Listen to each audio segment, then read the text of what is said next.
जय हिंद साथियों, दैनिक राष्ट्रहित के डिजिटल मंच पर आपका स्वागत है और मैं हूं आपके साथ आपका होस्ट, आपका दोस्त साद सिद्दीकी।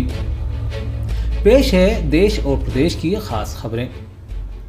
मुख्यमंत्री डॉक्टर मोहन यादव ने कहा है कि सनातन संस्कृति को नए आयाम तक पहुंचाने में आदि शंकराचार्यों का महत्वपूर्ण योगदान रहा है। मध्य प्रदेश की धरा से आदि शंकराचार्य जी का विशेष संबंध रहा है। सनातन की धारा शाश्वत रूप से बहती रहे, इसी उद्देश्य से संत वृंद और सरकार समन्वित रूप से प्रयासरत है। बता दें कि मुख्यमंत्री डॉक्टर यादव हरिद्वार में समन्वय सेवा ट्रस्ट द्वारा आयोजित गुरुदेव समाधि मंदिर मूर्ति स्थापना समारोह में उद्बोधन दे रहे थे। इस दौरान मुख्यमंत्री डॉक्टर यादव ने उपस्थित सभी संत महात्माओं को सिंहस्थ 2028 के लिए उज्जैन पधारने के लिए निमंत्रित भी किया है।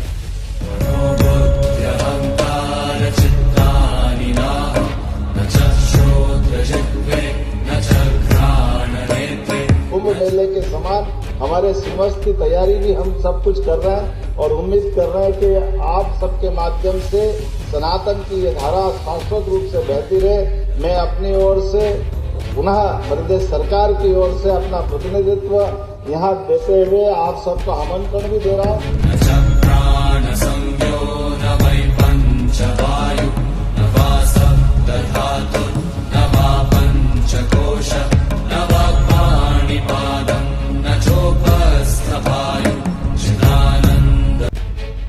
मध्य प्रदेश की लाडली बहना योजना पर मध्य प्रदेश के मंत्री ने ही ऐसा बयान दिया जिससे अब वे विपक्ष के निशाने पर आ गए हैं। हम बात कर रहे हैं राजस्व मंत्री करण सिंह वर्मा की उस बयान का, जिन्होंने खुले मन से चेतावनी भरे लहजा में योजना की लाभार्थी महिलाओं को कहा कि सरकारी कार्यक्रम में यदि वे शामिल नहीं होते तो उनका योजना से नाम ही काट दिया जाएगा। यह धमकी उन्होंने धामंडा गांव के नए उप स्वास्थ्य केंद्रों के उद्घाटन के दौरान कही।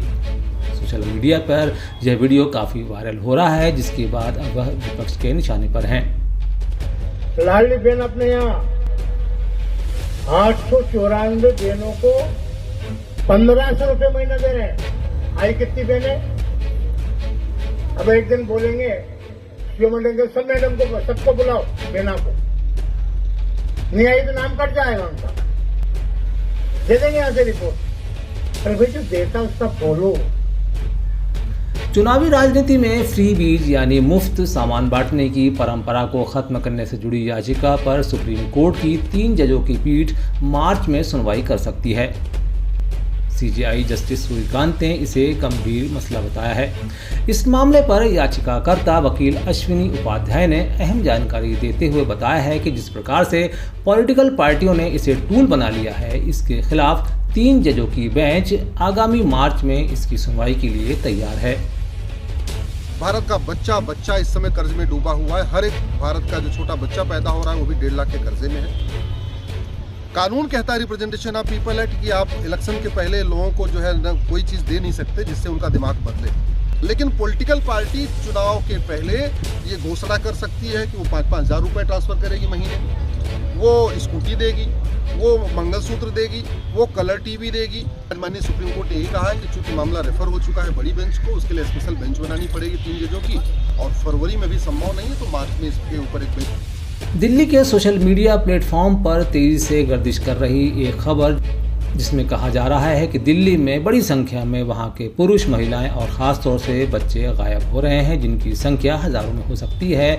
अब दिल्ली पुलिस ने सामने आकर इसकी पुष्टि के लिए अलग ही बात कही है।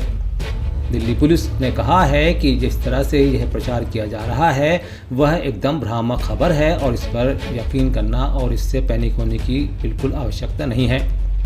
साथ ही उन्होंने चेताया है कि जिस तरह से भी इस खबर को, भ्रामक खबर को गर्दिश कराया जा रहा है और उसके पीछे जिस तरह की साजिश रची जा रही है, उसके लिए वे लोग बिल्कुल नहीं बख्शे जाएंगे जो इसके पीछे हैं। ये स्पष्ट किया जाता है कि दिल्ली में बच्चों के लापता होने अथवा अपहरण के मामलों में किसी भी संगठित गिरोह की संलिप्तता सामने नहीं आई है। हम आपसे ये अपील करते हैं कि इस संबंध में फैल रही किसी भी प्रकार की अफवाहों पर ध्यान न दें। इसके अतिरिक्त अफवाह फैलाने वालों के विरुद्ध उचित कानूनी प्रावधानों के तहत कार्रवाई की जाएगी। दिल्ली पुलिस ये सुनिश्चित करने के लिए प्रतिबद्ध है कि लापता व्यक्तियों से संबंधित सभी मामलों का रजिस्ट्रेशन एवं तुरंत जांच की जाए और सभी संभव प्रयास कर लापता व्यक्तियों को शीघ्र उनके परिवारजनों से मिलाया जाए। दिल्ली पुलिस आपकी सेवा में सदैव तत्पर है। एक्स पोस्ट पर उन्होंने अपनी एक वीडियो जारी करते हुए दिल्ली पुलिस कहती है कि कुछ सुरागों को पीछा करने के बाद उन्होंने पाया कि दिल्ली में लापता लड़कियों की बढ़ती संख्या को लेकर जो प्रचार किया जा रहा है वह सशुल्क प्रचार के माध्यम से किया जा रहा है, इसलिए इससे पैनिक होने, डरने और घबराने की आवश्यकता नहीं है।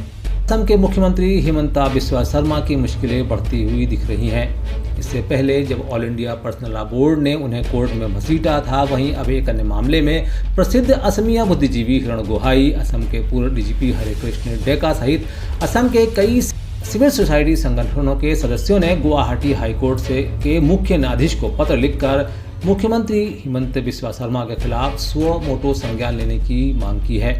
पत्र में आरोप लगाया गया है कि मुख्यमंत्री द्वारा मियाँ समुदाय के खिलाफ बार बार नफरत भरे भाषण दिए जा रहे हैं जो संविधान और कानून के मूल सिद्धांतों के खिलाफ हैं। मध्य प्रदेश के अनमोल रत्न, महान गीतकार कवि प्रदीप और भारत रत्न स्वतंत्रता संग्राम सेनानी सीमांत गांधी के नाम से मशहूर अब्दुल गफ्फार खान की जयंती पर भी देशवासियों ने उन्हें याद किया है। इस मामले में सबसे आगे रहे केंद्रीय मंत्री शिवराज सिंह चौहान, जिन्होंने एक्स हैंडल पर पोस्ट कर लिखा कि महान कवि और भारत रत्न अब्दुल गफ्फार खान को कोटिश नमन। केंद्रीय मंत्री इस दौरान देश की बेटी सुरीली आवाज से संगीत की दुनिया में स्वर कोकिला के नाम से प्रसिद्ध मध्य प्रदेश की बेटी भारत रत्न लता मंगेशकर को अपने ट्विटर हैंडल पर पोस्ट कर श्रद्धा सुमन अर्पित करते हैं। उत्तर प्रदेश के बनारस से आई एक वीडियो ने देश में हलचल मचा दी है।